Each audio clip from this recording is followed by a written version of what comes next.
Chapter lecture physics. आज फिर से एक नए टॉपिक के साथ आप लोग के साथ हाजिर है। आज का हमारा जो टॉपिक है वो है force between two parallel current carrying wire infinite wire and definition of ampere. ये हमारा आज का टॉपिक है। तो इसमें हमको क्या निकालना है, देखिए बेसिकली हमारे पास दो स्ट्रेट इनफाइनाइट कंडक्टर्स हैं पैरेलल, ऐसे ये these are two parallel infinite straight conductors. Okay, and these conductors carry current. Suppose ये करंट इसके थ्रू है I1 और इसके थ्रू जो करंट फ्लो होता है वो है I2। तो क्या होता है, these two conductors attract each other और repel each other। अगर दोनों वायर्स के थ्रू जो करंट फ्लो हो रहा है, if they are in same direction then there is a force of attraction between the two wires. And if the current are opposite like this, अगर current ऐसे opposite होता है, एक में करंट ऐसे फ्लो होता है, दूसरे वायर में करंट ऐसे फ्लो होता है, तब ये इनके बीच में जो फोर्स है वो रिपल्सन, फोर्स ऑफ रिपल्शन होता है उनकी। तो ये किस तरह से होता है ये हम आज पढ़ेंगे। देखिए, तो ये हमारे दो पैरेलल कंडक्टर्स हैं और इनके बीच का डिस्टेंस मान लो कुछ इनका डिस्टेंस है d, small d, suppose distance between the to parallel conductors. Okay, now आप लोग थोड़ा ध्यान से इसको देखेंगे तो हम ये कह सकते हैं कि जो कंडक्टर नंबर 1 है ये कंडक्टर नंबर 2 के फील्ड में है। तो क्या होगा, तो होगा ये कि ये जो कंडक्टर नंबर 1 है इस पर एक फोर्स लगेगा। सिमिलरली कंडक्टर 2 कंडक्टर 1 के फील्ड में है तो इस पर भी फोर्स लगेगा। तो वो हम निकालेंगे, कैसे होगा देखिएगा। सबसे पहले तो मैं आप लोगों को बताऊं कि जो कंडक्टर नंबर 1 है यहाँ पर जो मैग्नेटिक फील्ड है किसका, कंडक्टर 2 का, उसको मैं रिप्रेजेंट करूंगा सपोज B2। तो B2 क्या है इसमें याद रखना, it is magnetic field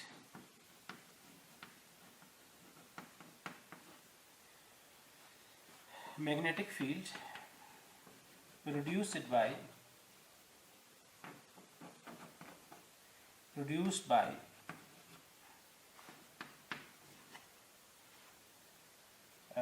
conductor number 2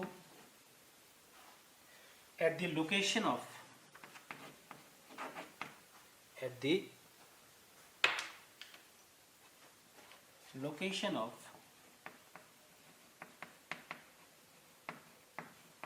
conductor 1। Okay, conductor 1 ये, तो इसका क्या डायरेक्शन होगा B2 का। ये देखिए करंट ऊपर है तो मैग्नेटिक फील्ड ऐसे होगा, तो यहां पर जो मैग्नेटिक फील्ड होगा वो डॉट होगा, हर जगह यहां भी होगा, मतलब बाहर की तरफ है field.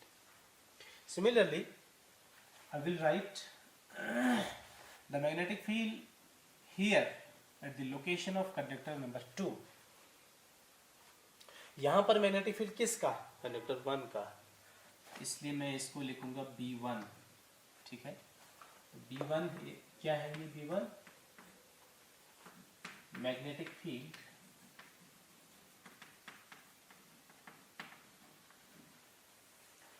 Due to conductor number 2 at the location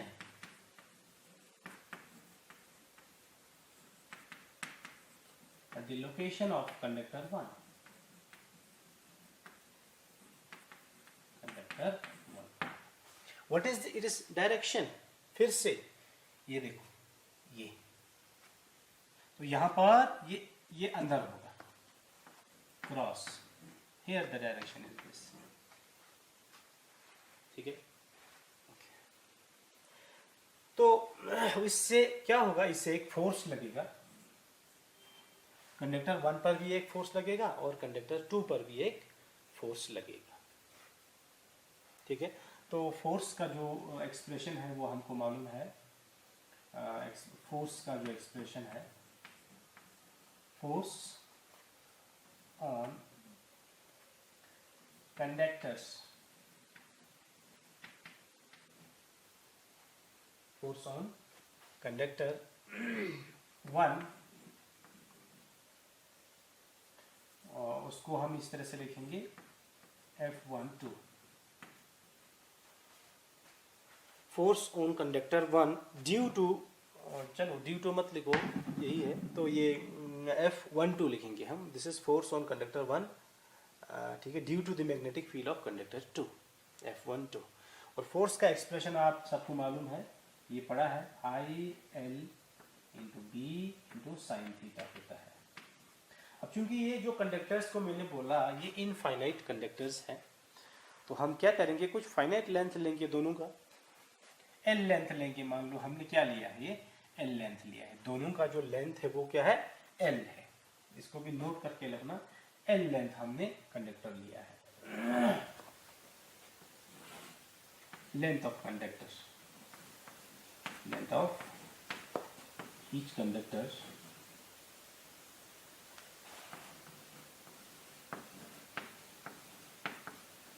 is equal to L, ठीक है। अब फोर्स का एक्सप्रेशन ये है, ओके। तो थोड़ा इसको ध्यान से देखो, देखिएगा F12 का एक्सप्रेशन जो है, F12 ये आएगा करंट, करंट किसका लेंगे, तो करंट, क्योंकि ये फोर्स ऑन कंडक्टर 1 है तो I1 लेंगे, लेंथ को तो अभी मैंने बोला लेंथ L है इसका। अब मैग्नेटिक फील्ड किसका है, इस लोकेशन पर मैग्नेटिक फील्ड कंडक्टर 2 का है, B2, ठीक है। तो कितना होगा ये, देखो कंडक्टर नंबर 2 यहां पर है और ये पॉइंट यहां से कितना दूर है, D डिस्टेंस है, तो ये एक्सप्रेशन पढ़ा है, the magnetic field at any location due to a current carrying straight wire, वो हमने पढ़ा है। उसका एक्सप्रेशन क्या होता है, मैग्नेटिक फील्ड का एक्सप्रेशन पढ़ा है, mu naught I divided by 2 pi into distance होता है, 2 पाई R लिखते हैं इसको हम, यहाँ पर मैंने D लिखा, ये एक्सप्रेशन है, तो इसी को लिखेंगे हम। तब चूंकि ये जो मैग्नेटिक फील्ड है, this is magnetic field B2, ये है, ठीक है, okay. And what is theta, what is theta, theta is angle between L and B।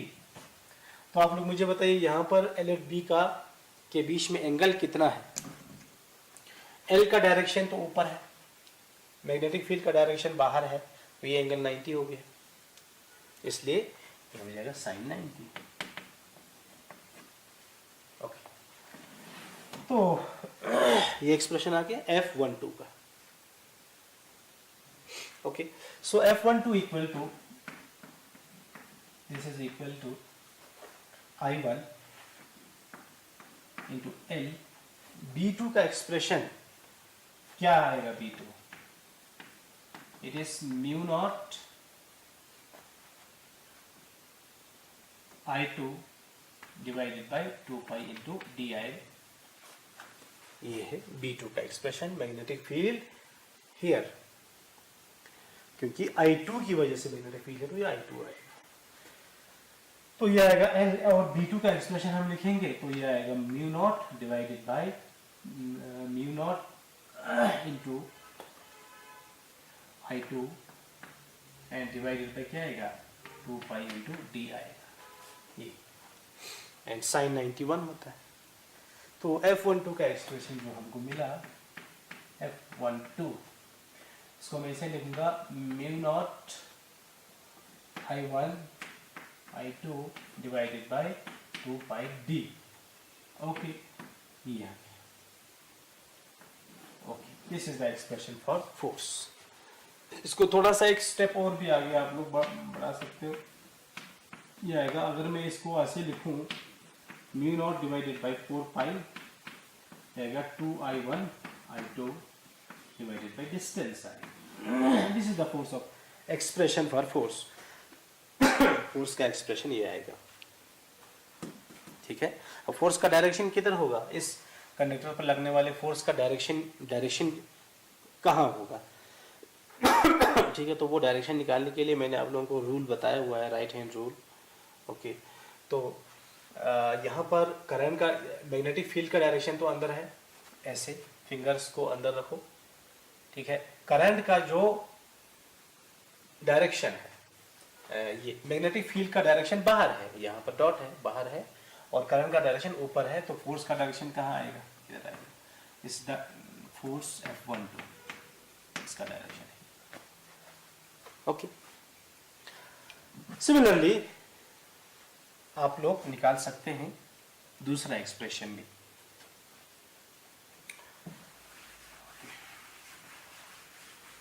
Similarly आप लोग ये कैलकुलेट कर सकते हैं, फोर्स ऑन, या मैं इसको शॉर्ट में ही लिख दूंगा, F21 करके लिखूंगा बस, F21 force on conductor 2 due to 1।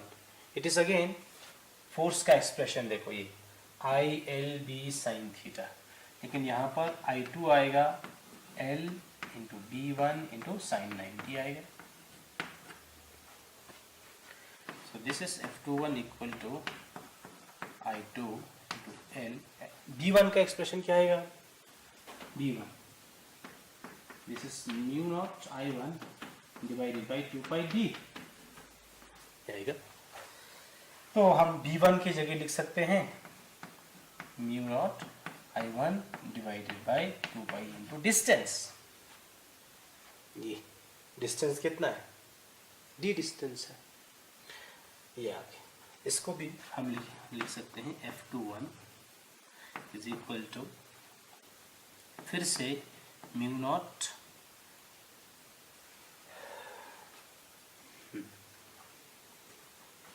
यहाँ पर एक चीज लिखना भूल गया, L वाला अभी है, ठीक है। तो L को मैं यहाँ पर ही नीचे लिखूंगा, F12 divided by L। This is called force per unit length. Similarly here this is equal to mu naught L I1 I2 divided by 2 pi आएगा into D, ये ओके।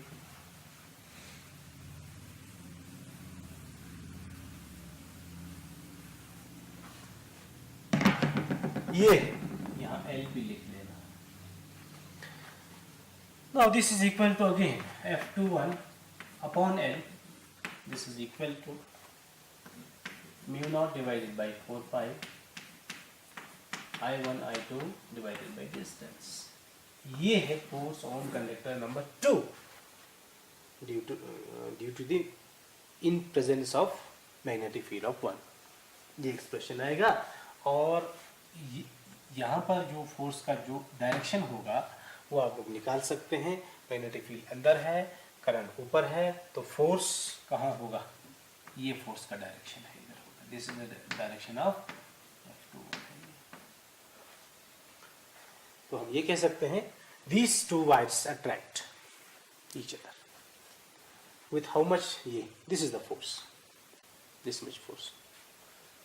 तो ये है फोर्स पर यूनिट लेंथ, ठीक है। तो हमने ये क्या, ये किस चीज का एक्सप्रेशन है, फोर्स पर यूनिट लेंथ का एक्सप्रेशन है, क्योंकि वायर इनफाइनाइट है, तो हम इनफाइनाइट वायर पे टोटल फोर्स कैलकुलेट नहीं कर सकते हैं, कर लेंगे तो इनफाइनाइट ही आएगा, इसीलिए हम फोर्स पर यूनिट लेंथ ही निकालते हैं इसका, उसका एक्सप्रेशन सेम है। ओके, तो ये था, this is about the force per unit length. अब इसमें इसी से हम एम्पियर डिफाइन कर सकते हैं, एम्पियर को डिफाइन कर सकते हैं हम। तो यहाँ पर लिखूंगा definition of ampere, I will write definition of ampere.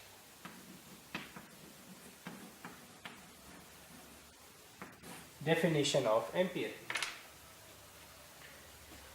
कैसे करेंगे, एम्पियर को define, what is ampere, unit of ऐसा यूनिट ऑफ करंट। तो ये आप ये वाला एक्सप्रेशन ले लो, ये वाला एक्सप्रेशन ले लो, सेम है। तो हम लिखेंगे we know that this F upon L, force per unit length, this is equal to mu naught upon 4 pi and 2i's I1 into I2 and divided by distance। ये value mu naught divided by 4 pi का value कितना होता है? Force per unit length, this is 10 की power -7 into 2 multiply. अगर हम I1 और I2 दोनों को if I1 is equal to I2 is equal to 1 ampere, तो ये हो जाएगा 1 इंटू 1 एंड डिवाइडेड बाय, अगर हम डिस्टेंस को भी क्या रखेंगे 1 मीटर, तो यहाँ भी क्या आएगा 1 आएगा। तो ये है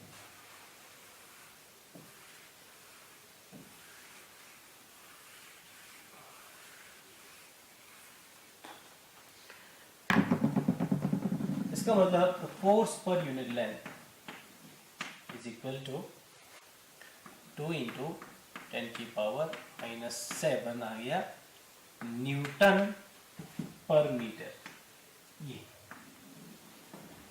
ये है, यहां से हम एम्पियर को डिफाइन कर सकते हैं। तो अब हम यहां पर लिखेंगे hence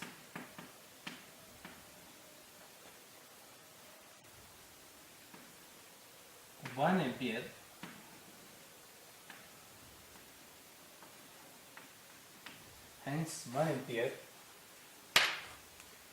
is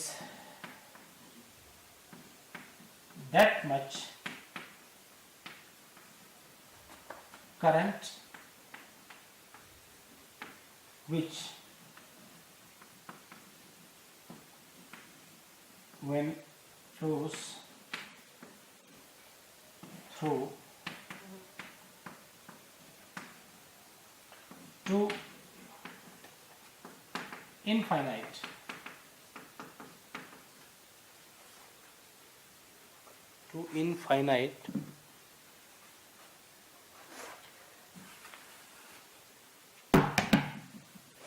parallel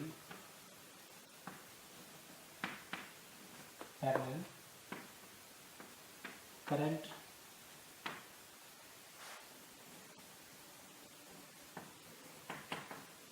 carrying wire produces, I will write here, produces a force of how much force? 2 into 10 की power -7 newton per metre. This is the definition of ampere. ठीक है, तो हमने क्या किया, दोनों पैरेलल वायर के थ्रू करंट पास किया, तो करंट पास करने से क्या होगा, there is a force of attraction. ठीक है, और ये force of attraction per unit length कितना होना चाहिए, इतना होना चाहिए 2 इंटू 10 की पावर -7। जब इतना हो जाएगा फोर्स, उतने करंट को हम क्या बोलेंगे 1 एम्पियर करंट बोलेंगे। तो वही लिखा, hence 1 ampere is that much current which when flows through two infinite parallel current carrying wire, ठीक है, infinite parallel current carrying wire पर यूनिट लेंथ, ये भी लिखना जरूरी है, पर unit length produces a force of 2 into 10 की पावर -7 न्यूटन पर मीटर। ठीक है, तो ये है, this is the definition of ampere. तो यहाँ से हम ये एम्पियर भी डिफाइन कर सकते हैं। अब इसमें हम बच्चे ऐसे सवाल पूछते हैं कि सर ठीक है, अगर दो वायर हैं, दोनों में से करंट सेम डायरेक्शन में फ्लो होता है, दोनों पैरेलल भी है, तो वो अट्रैक्ट होता है अकॉर्डिंग टू दिस एक्सप्रेशन, बिल्कुल होता है। तो क्यों नहीं होता है, मतलब आम जो हमारी यूजुअल लाइफ में हमको दिखने को मिलता है कि अगर हम दो वायर को ऐसे पैरेलल वायर को के थ्रू करंट पास करेंगे तो वो अट्रैक्ट नहीं होता। इसका रीज़न ये है क्योंकि जो फोर्स होता है वो बहुत स्मॉल होता है। देखिएगा कितना बहुत छोटा फोर्स है, 10⁻⁷ it's very much small force. ये बहुत ही छोटा फोर्स होता है, इसीलिए ये अट्रैक्ट नहीं होता, लेकिन फोर्स होता है इसमें। Okay, so this is all about this topic. ये बहुत इम्पोर्टेंट है। ओके, तो इंशाल्लाह आज हम यहीं पे स्टॉप करेंगे और इंशाल्लाह नेक्स्ट टाइम हम अगला टॉपिक लेके आएंगे। तो तब तक के लिए थैंक यू।